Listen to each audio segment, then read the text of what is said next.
La Radio del Sur presenta Bolívar Nuestro. Tu historia en clave presente. Con Alejandro López y Rosana Álvarez. Muy buenos días a todos nuestros seguidores, quienes todos los martes de 11 a 12 nos escuchan por la Radio del Sur. En nuestro programa número 88, Bolívar Nuestro, una coproducción entre la Radio del Sur y el Centro de Estudios Simón Bolívar.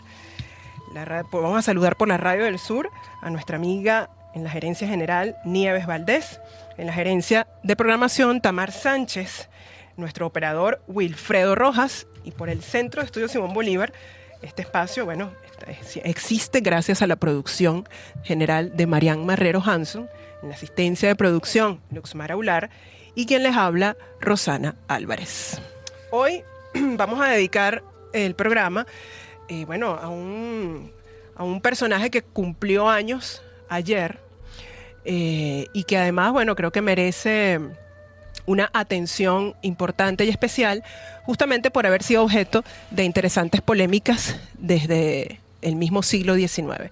Vamos a hablar hoy de Manuel Carlos Piar y su relación con el libertador Simón Bolívar. A 252 años de su natalicio, ocurrido un 28 de abril de 1774, y a 4 años de su traslado al Panteón Nacional.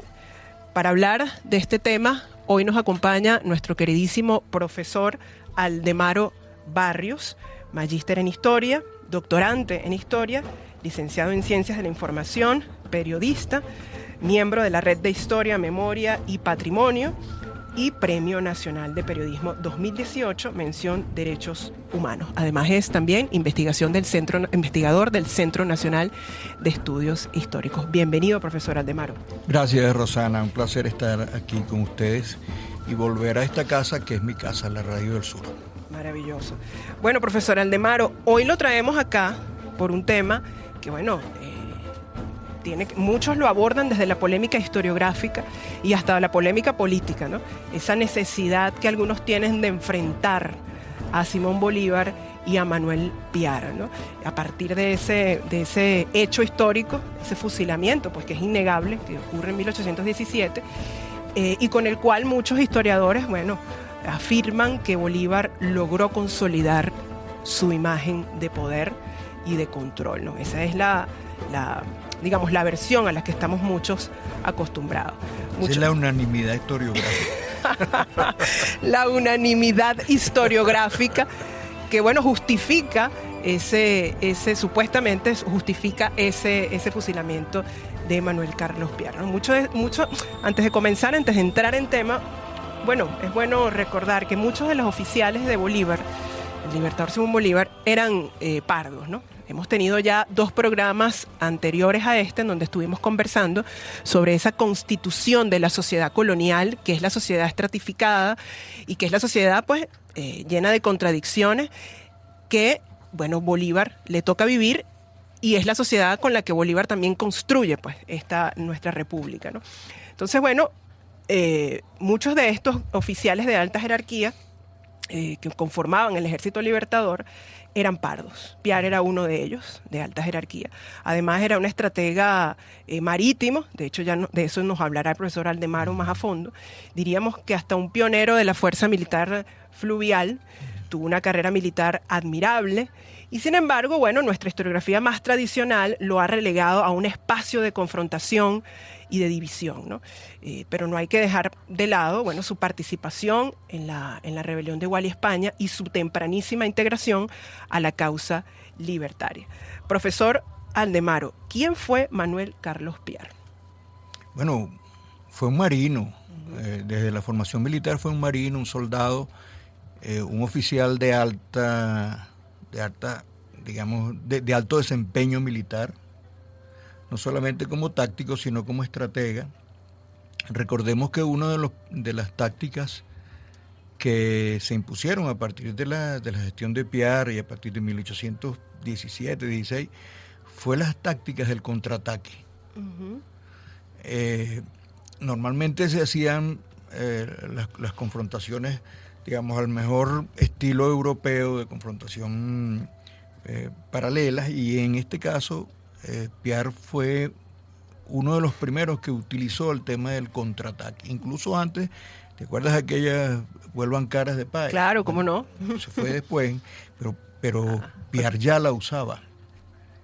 Y si algo tenemos que hablar de Pierre, y por razones de tiempo, Pierre era de origen pardo, como lo clasificaba la monarquía, o como nos clasificaba la monarquía en ese momento, por castas, pero esencialmente era un hombre revolucionario, porque su madre estuvo de alguna manera asociada o involucrada en los sucesos de Wallis, España, en 1790 y tanto, y huyó con él pequeño, y ese muchacho, bueno, recibió esos primeros fogueos en la infancia que lo marcaron para toda su vida. Ahora, es cierto lo que tú dices, la historiografía recuerda, o el discurso historiográfico recuerda a Pierre por el evento de su fusilamiento, como si eso fuera toda la vida de Pierre, ¿no? Eso pasa con Manuela también, que nada más la recuerdan en la noche del atentado. Sí, exactamente.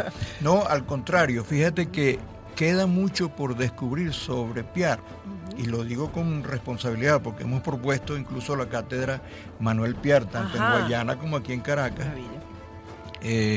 Yo espero que este año en el Centro Nacional de Estudios Históricos incluyan la cátedra Manuel Pierre, porque no se trata de un personaje cualquiera. Es decir, a partir de la batalla de Juncal y todo ese proceso que se inició en 1816 o antes, la aplicación del método de guerra popular fue evidente a partir de la presencia de Pierre. De eso dio cuenta Bolívar.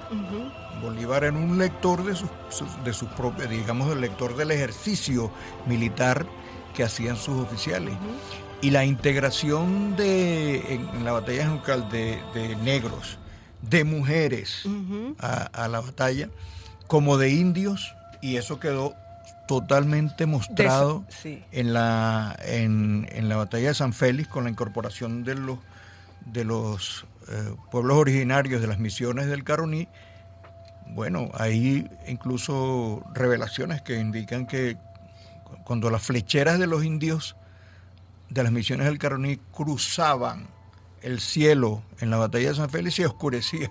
Eso, de la cantidad es una metáfora que realmente, bueno, claro. De manera que ahí tenemos a un personaje que propuso una iniciativa que vino a cambiar la guerra. Esa es una cosa. Yo le tengo una pregunta que va más o menos por esa misma vía, pero no me la va a responder ahorita porque vamos a un corte musical, pero la voy a dejar al aire y la recordaré cuando regrese. Eso es correcto, y tomamos cafecito. Pierre, pionero en guerra fluvial, las curiaras, las flecheras, ese Pierre militar, esos métodos guerrilleros y esa conformación del Ejército Popular que más o menos nos ha ido introduciendo. Esa era la segunda parte de la guerra fluvial. Exactamente. Guerrilla fluvial. Más o menos cómo se fue conformando ese ejército alrededor de Pierre, porque hay un liderazgo y hay además una capacidad de organización en circunstancias bastante adversas. Ese Pierre que conforma un ejército popular constituido por mujeres indígenas, además con una extraordinaria relación con las comunidades indígenas. Cuéntenos un poco de ese Pierre, profesor Aldemaro. Bueno,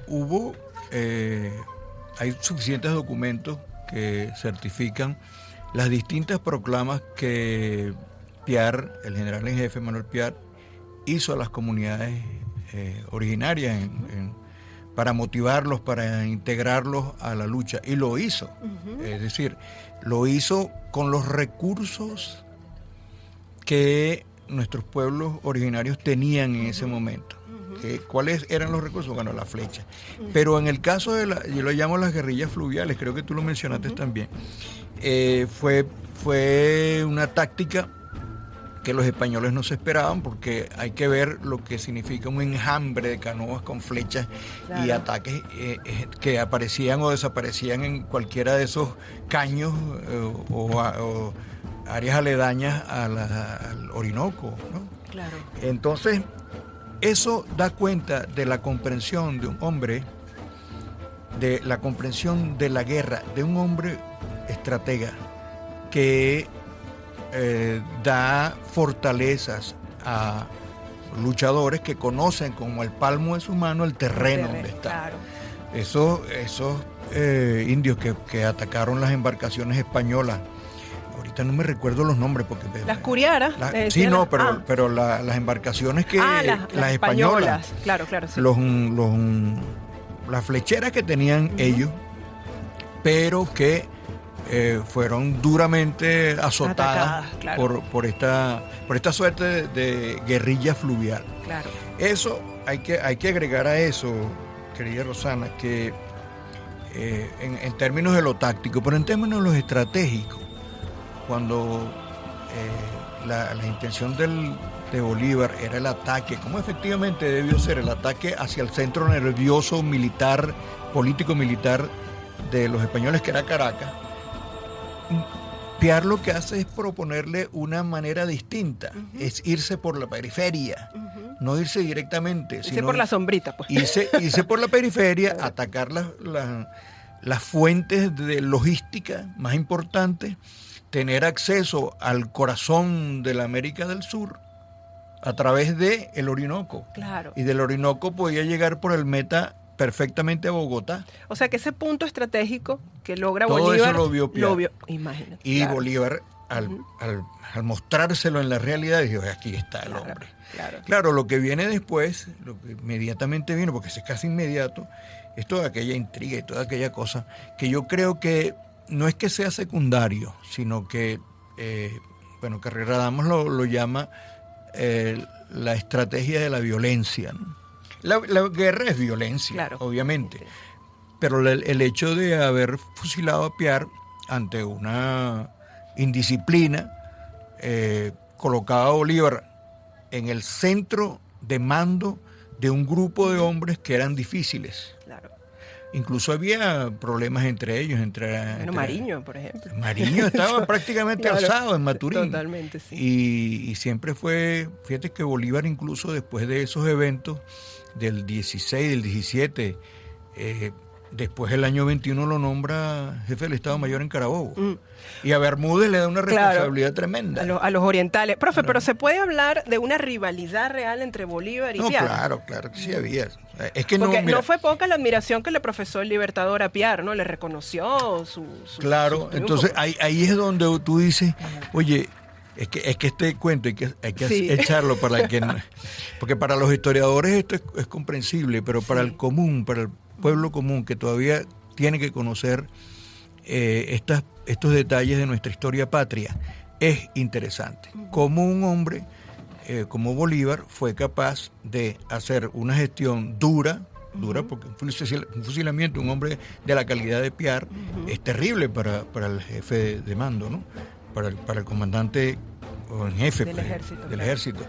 Y es una pérdida que él la lamentó. Pero tenía que hacerlo, porque si no se le alzaban todos los que estaban. Él tuvo que dar una muestra de disciplina. Por eso digo yo que fue una razón más de orden político estratégico que de orden táctico o de tener alguna rivalidad.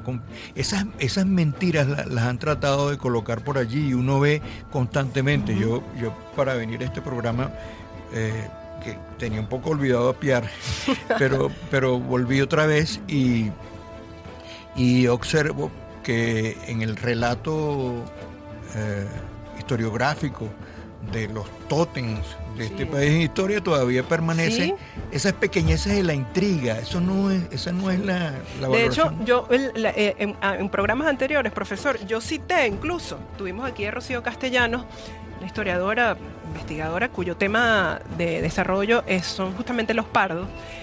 Bueno, estábamos hablando sobre el papel de los pardos en la sociedad colonial y todo aquello, y yo cité el ejemplo de Piar, ¿no? Y fundamenté con una proclama que es muy conocida, se llama la Proclama del 5 de agosto de 1817, que es un documento muy, muy, muy citado para hablar de ese encono que supuestamente hubo de Bolívar hacia Piar, y que además es un documento que ustedes lo leen y es un documento cruel, es un documento descarnado, un documento, verdad, impresionante, pues de todas las cosas que Bolívar señala de Piar en ese documento.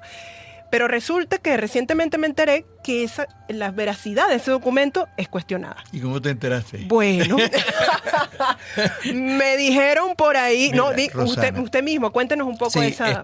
Bueno, es que a mí me gustó mucho la expresión, ¿cómo que se llama este muchacho que estuvo, el historiador norteamericano que está aquí, un joven, Lucas habló de los pardos radicales y habló de Piar. Pero no quiero olvidar esa referencia o esa categoría, porque me parece que es así, era un radical. Pero ese documento del que tú hablas, en el que han soportado toda la intriga historiográfica contra Piar, está en el Archivo General de la Nación, en el Archivo del Libertador. Y te voy a decir por eso es que yo no comprendo, o sea, cómo historiadores connotados pelaron el patín, no encontrando. Se dejaron engañar. Decirlo de la manera más decente. Sí, por decirlo de la manera más decente. Pero, fíjate bien, incluso historiadores nuestros, insurgentes. Bueno, no le digo que a mí me pasó, yo estaba argumentando con ese documento. Nuestros insurgentes, que cuando uno habla de historia insurgente, uno habla con altísima responsabilidad, porque tú no puedes agarrar y tomar un documento per se y decir, no, esto lo dijo Bolívar. Sí. Ya va, ¿y dónde está José Domingo Blanco? José Domingo Blanco tenía... José Domingo Díaz. José Domingo Díaz era el otro.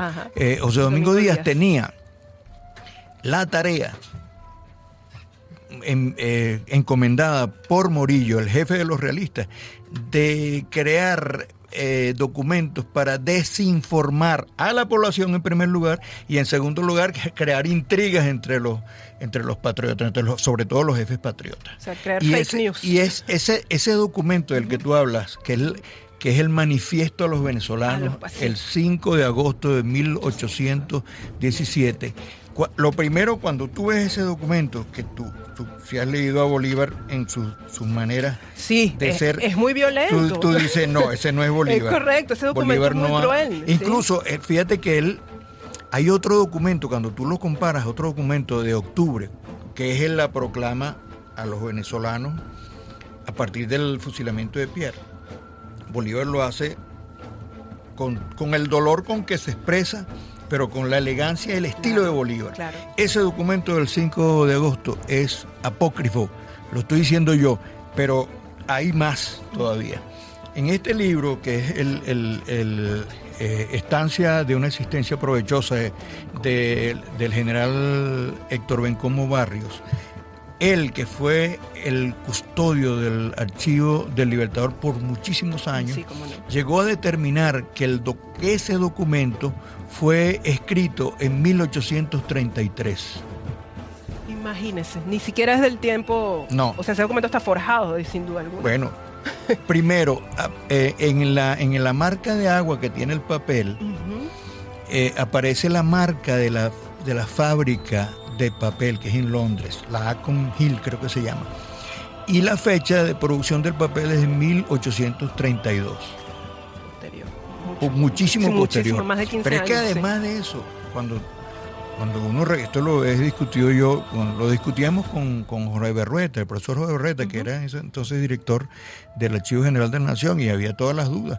En el mismo Archivo General de la Nación, ahí hay una observación que es precisa, en el que esos documentos, Rosana, generalmente esos documentos iban firmados por la persona que los donó. Que lo escribía. Ya entiendo. Bolívar dictaba y se anotaba al final quién lo escribía, el escribano. Correcto. Siempre tenía que aparecer una condición legal, ¿no? Pero ese documento no lo tiene. Wow. El original que está en el Archivo General de la Nación. Entonces, muy mal puede decir un historiador, esos historiadores connotados, que están muy connotados, que ese documento es original de Bolívar. En ese documento, que ya nos está desayunando el profesor Aldemaro, que está bajo duda de veracidad, plantea allí el tema de la guerra de colores. Es una de las cosas de la que acusa Bolívar a Piar. ¿Usted considera que esa fue una estrategia divisionista? O sea, esos fake news que crea José Domingo Díaz, esa idea de enfrentamiento que luego germina tan fuertemente en lo que se considera pues que fue la relación Bolívar-Piar. ¿Cree usted que esa división esa cosa de sí, de Piar, fue una estrategia para dividir. Yo no lo tengo dudas de eso, porque al saber, fíjate, el ejército, los jefes, digamos, del ejército libertador, en ese momento casi todos eran blancos, mantuanos, etcétera. A partir de la muerte de Piar empiezan el ascenso de oficiales que no son blancos y bueno, que después tuvieron una connotada participación en todo el proceso posterior. Claro. Rondón, Infantes, todo eso, que eran negros, pardos, eran... Y hay otro allí polémico, Padilla. Padilla. Que otro polemiquísimo también. Entonces, no tengo dudas, porque si él percibía, José Domingo Díaz, que los enfrentamientos por el color de la piel, por el accidente, como decían en esa época, y la condición social iba a generar una disputa, no hay duda que el enemigo lo iba a utilizar para dividir. Y dividir y ganas. Así es. Pero no lo lograron, porque Bolívar entendió la cuestión y mantuvo la unidad del Ejército Patriota hasta el final. Vamos a un corte y regresamos más de Bolívar y Piar con el profesor Aldemaro Barrios. No te apartes de nuestra programación. Ya volvemos con más de Bolívar Nuestro. Estamos de regreso con más de Bolívar Nuestro. Bolívar Nuestro. Estamos de vuelta con más de Bolívar Nuestro, hoy dedicados a un tema apasionante, un tema polémico también, pero un tema que nos ha exigido una relectura, a la luz pues de una justa interpretación de la historia y una reevaluación de la historiografía, que tiene que ver con Manuel Carlos Piar, ¿no? Su importancia dentro del proceso de independencia, pero también su figura como militar, como estratega, y su relación con Simón Bolívar, ¿no? Esta relación ha sido, digamos, estudiada o vista solamente desde un episodio muy infeliz que, bueno, fue lamentablemente el fusilamiento de Piar en 1817. Pero habría que ver, y es un poco el reto que se nos plantea desde hace tiempo, habría que ver entonces, bueno, en el marco de qué se da ese proceso, ese fusilamiento, qué ocurre con un personaje tan importante y tan reconocido por Bolívar como fue Manuel Carlos Piar, y bueno, cómo esa situación adversa que se presentó en 1817 lleva a Bolívar a decidir su fusilamiento. Para eso estamos conversando hoy con el profesor Aldemaro Barrios, que además, bueno, le ha metido la lupa al personaje de Piar y es uno de los críticos de esa historia tradicional que ha situado el lente solamente en ese desencuentro entre Piar y Simón Bolívar. Profesor Aldemaro, para conocer ese otro Piar, esa significación de ese militar patriota que fue Manuel Carlos Piar, ¿qué bibliografía nos recomienda para ver esa relación, además de lealtad que también le guardó al Libertador y de admiración que se tuvieron a ambos, más allá de esa circunstancia del fusilamiento, que también es bueno que lo tratemos en el programa para quienes desconocen? Tres fuentes. El profesor Luis Rafael Bermúdez Peñalver, en Maturín, se ocupó, estando él creo que en la UNESCO, de hacer una muy abundante bibliografía sobre lo que se ha escrito sobre Piar. Todo está ahí, y está yo te lo voy a pasar para que tú lo compartas, no sé cómo, con tu... No se puede descargar por internet, no está por ahí todo online. Se puede descargar en internet. Eso sí, es una muy buena noticia. Todo se puede descargar por internet, incluso todo el juicio posterior a la muerte de Piar, el reclamo de sus bienes, etcétera, por su esposa y después su hija, etcétera. Pero hay una biografía que a mí me parece la más noble de las biografías, no quiero decir que con esta que las otras no sean nobles, pero la más noble en el sentido de que tuvo como testimonio inmediato, cercano al propio padre José Félix Blanco, escrita por Ramón Aspurgua en 1870 y tanto por ahí. Y de una manera muy digna, Blanco le explicó a él más o menos algunas razones y tal, y Aspurgua la plasmó ahí. La segunda biografía que yo recomiendo es la escrita por el general Bencomo Barrios.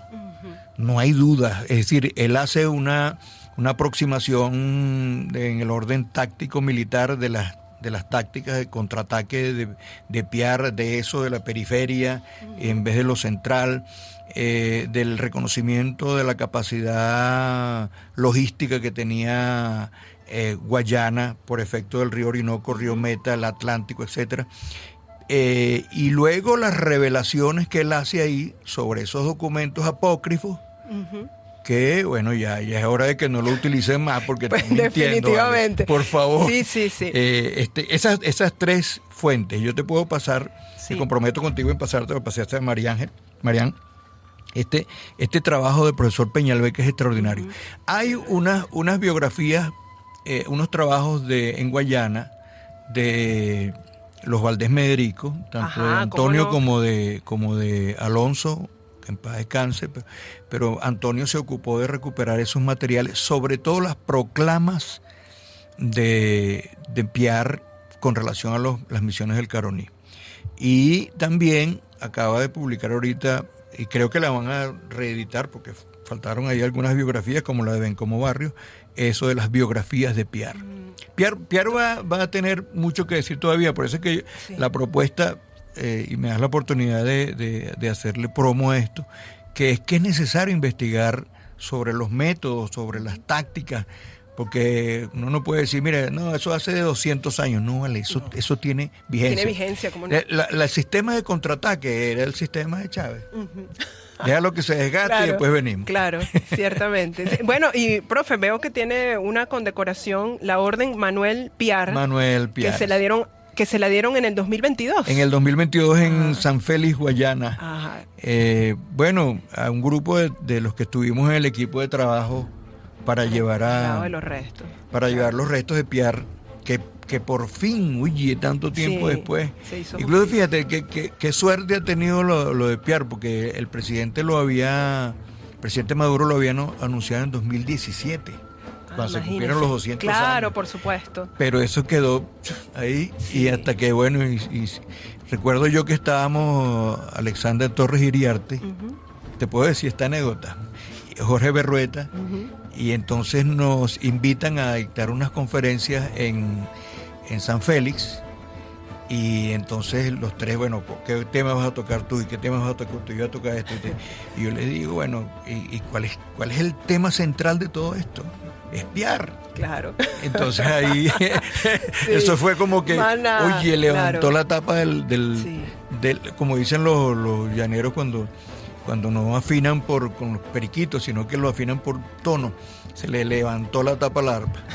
Yo quiero también aprovechar y recomendar este libro que publicó el Centro de Estudios Simón Bolívar justamente en el año 2022, en donde participa también el profesor Aldemaro. Manuel Piar, un héroe popular al Panteón Nacional. Lo pueden descargar por nuestra página web cesimonbolivar.com.be. Allí lo pueden visualizar en línea y lo pueden descargar en PDF.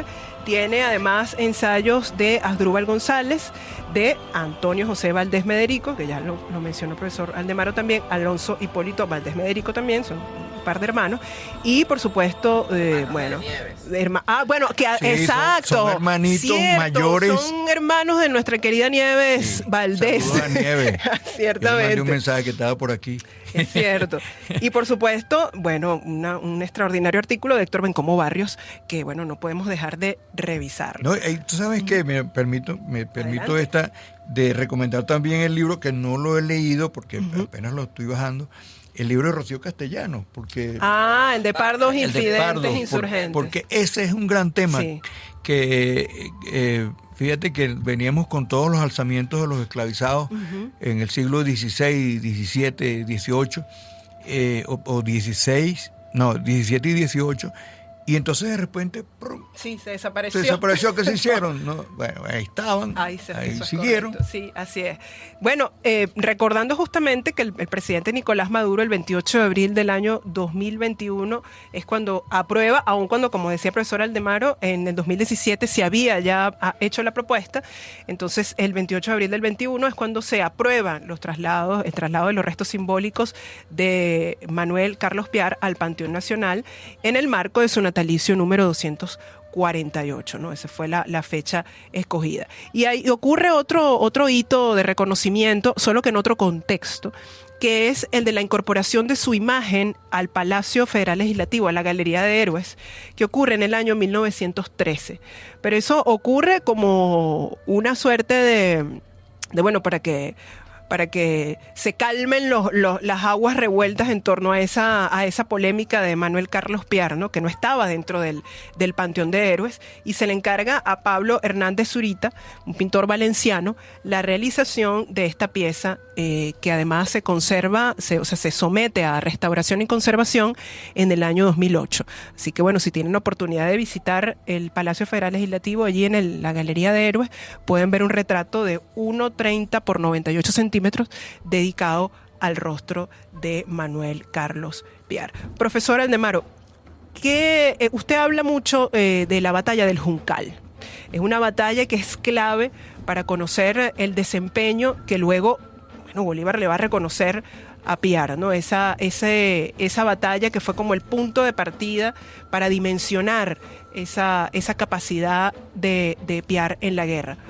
Si nos puede comentar un pedacito y luego terminamos después del corte musical que vamos a tener, para que quienes nos escuchan tengan pues idea de dónde sale este hombre y por qué Bolívar lo admira y lo reconoce también. Bueno, la batalla del Juncal del año 16 fue una operación, digamos, de orden de táctica guerrillera irregular, porque los ataques no fueron frontales sino laterales y de desgaste, de contraataque. Eso fue lo que le dio. Y el ingreso a esa batalla de soldados y soldadas, mujeres y hombres que no estaban dentro del rango del ejército, sino que eran hombres del pueblo que de alguna manera fueron convencidos por la gente de Piar y por Piar para luchar por su libertad, por la independencia. Fuera del aire le preguntaba al profesor Aldemaro Barrios, que es quien nos acompaña hoy en el programa, bueno, si efectivamente Piar se le levantó a Bolívar. O sea, eso se le reveló, pues. Sí, lo hizo. Él tenía, él pidió baja, Bolívar se la concedió, no, pero a regañadientes, es decir, le dijo que por qué, ¿no? Y él insistió y se la dio. Pero él le pidió la baja para irse a complotear allá con Mariño, ¿no? Bueno, para allá fue, pero tú sabes que en la gestión política, cuando un individuo resulta negativo para el mando, lo mandan para el exterior. La diplomacia es así, no vamos a mentir. Entonces, él tenía la orientación de Bolívar de ubicarse donde él quisiera. Él le dio la prerrogativa de tomar eso. Pero sí, había un acto de insubordinación, él no cumplió eso. Mariño estaba en Maturín y eso resultaba muy sospechoso porque ya Mariño tenía una intención negativa con relación a Bolívar. Por eso es que Bolívar toma la decisión, hace una operación de orden disciplinario, ejemplar, extremo, sí. Eso es lo que te decía yo que algunos la llaman la violencia estratégica.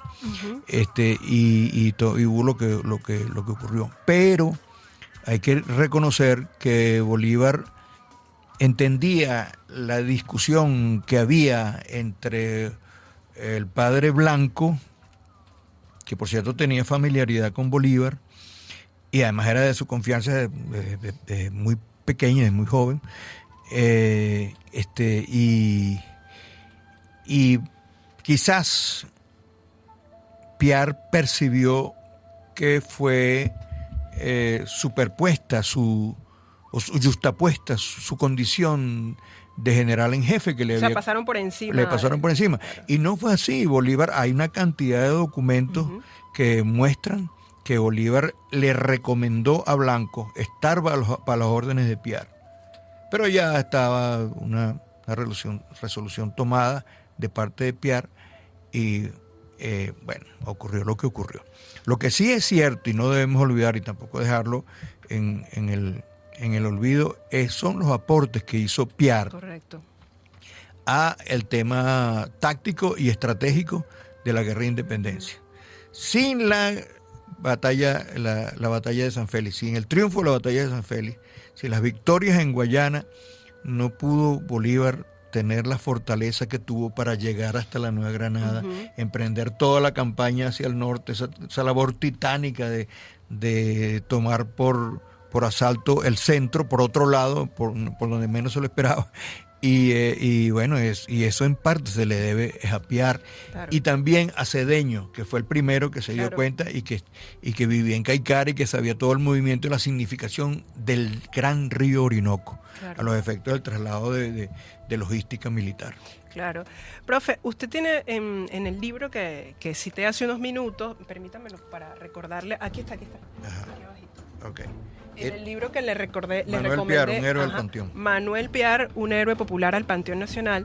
El profesor Aldemaro Barrios tiene un ensayo allí, lo pueden descargar, este libro lo pueden descargar de la página del Centro de Estudios Simón Bolívar, ce.simonbolivar.com.be.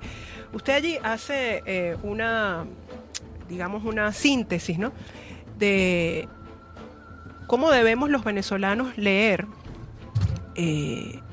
esa figura de Piar. Yo quiero citarlo para que usted mismo también nos comente respecto a esta nueva lectura que se debe tener en torno a Piar. Dice: las diferencias entre Bolívar y Piar y su infeliz final deben ser vistas a través del prisma político que valora la capacidad estratégica de un excelso militar de batallas ganadas como Piar y por un hombre de ejércitos victoriosos como Bolívar. Por ello, la interpretación histórica que proponemos trasciende esa circunstancia y nos coloca en el mirador de las consecuencias y hechos anteriores y posteriores que tuvo su cenit en Carabobo y en la campaña del sur como una cadena de eventos sucesivos, consecuencia de los primeros actos estratégicos de Guayana. Palabras más, palabras menos, usted está diciendo que le debemos a Piar gran parte de la estrategia victoriosa de Bolívar. Sí, claro, indudablemente. Por eso es que yo insisto que es necesario valorar, es una investigación que permita, digamos, teorizar sobre esos aspectos, que ya hay mucho material escrito sobre eso. Se nos habla de que la guerra popular prolongada es una tesis de Mao, pero Bolívar la planteó en la campaña del sur, pero Piar la había planteado, la había planteado en los hechos del 16 y el 17. Por eso yo insisto en que ningún ejército que pueda ser triunfante y que no cuente con una base popular orgánica, organizada, podrá usar la bomba atómica, pero si un ejército tiene el factor popular, no solamente en el frente de guerra, sino en lo logístico, que es lo que soporta eso que ha quedado demostrado, en la batalla de Stalingrado, en toda la ofensiva soviética sobre la Alemania nazi. Es correcto. Ahí está la muestra, y está la muestra también en la campaña del sur. Hay que ver cómo se fajó Sucre, los documentos están a la orden ahí en la biblioteca Aristides Medina Rubio del Centro Nacional de Historia, cómo se fajó a organizar a los campesinos que eran los proveedores de alimento a la tropa.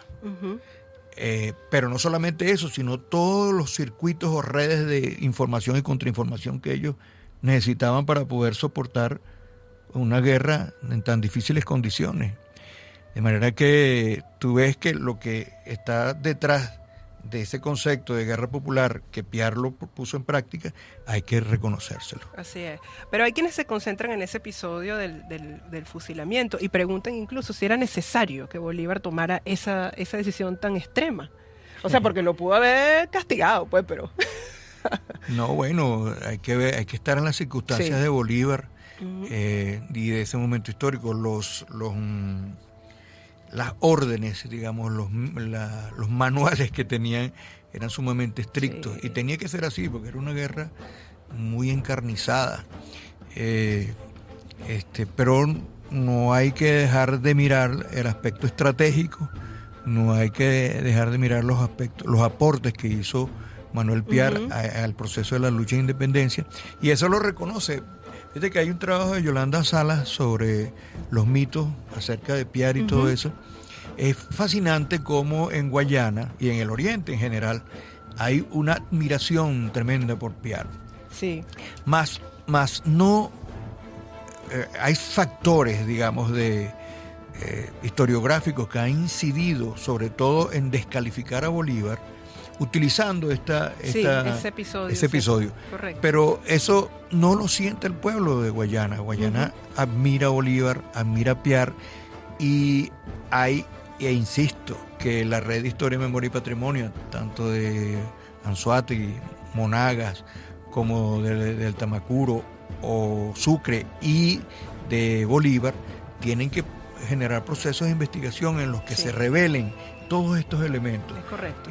Creo que es interesante que hagamos eso. Sí, sin duda coincido con esa inquietud, profesor, porque yo misma, incluso preparándome para este programa, me topé con la insistencia constante de esa división, de ese enfrentamiento, de esa intriga que no le permite a uno en realidad comprender las dimensiones de ambos, ¿no? De ambos. Entonces te terminan presentando a un Bolívar resentido, que además tiene una incidencia interminable en la decisión, porque se sabe que la decisión no la toma Bolívar, la decisión la toma un tribunal de guerra que reúne unas pruebas. Creo que fueron 12 o 13 documentos que demostrativos en el que fueron usados por este tribunal dirigido por Sublet.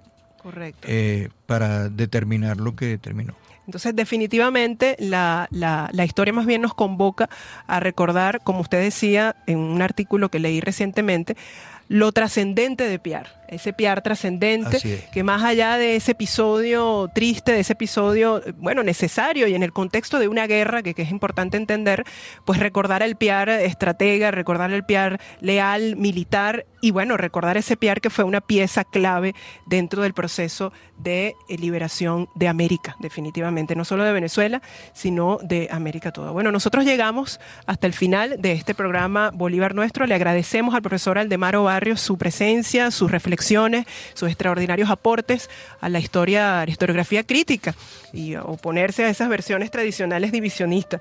Recordamos las redes sociales del Centro Estudio Simón Bolívar para que nos sigan, @Centro S Bolívar, por X Centro Piso S Bolívar, y nuestra página web cesimonbolivar.com.be. Reconocemos y saludamos a nuestra querida amiga Nieves Valdés en la gerencia de la Radio del Sur, que además Nieves es de familia oriental, piarista seguramente también. Claro, hermana de Valdés Mederico, imagínate. Correcto. En la gerencia del programa Tamar Sánchez, nuestro operador Wilfredo Rojas, y por el Centro Estudio Simón Bolívar, la producción general de este espacio, Marian Marrero Hanson, en la asistencia de producción, Luxmar Aular, y quien les habló, Rosana Álvarez. Nos escuchamos en el próximo Bolívar Nuestro.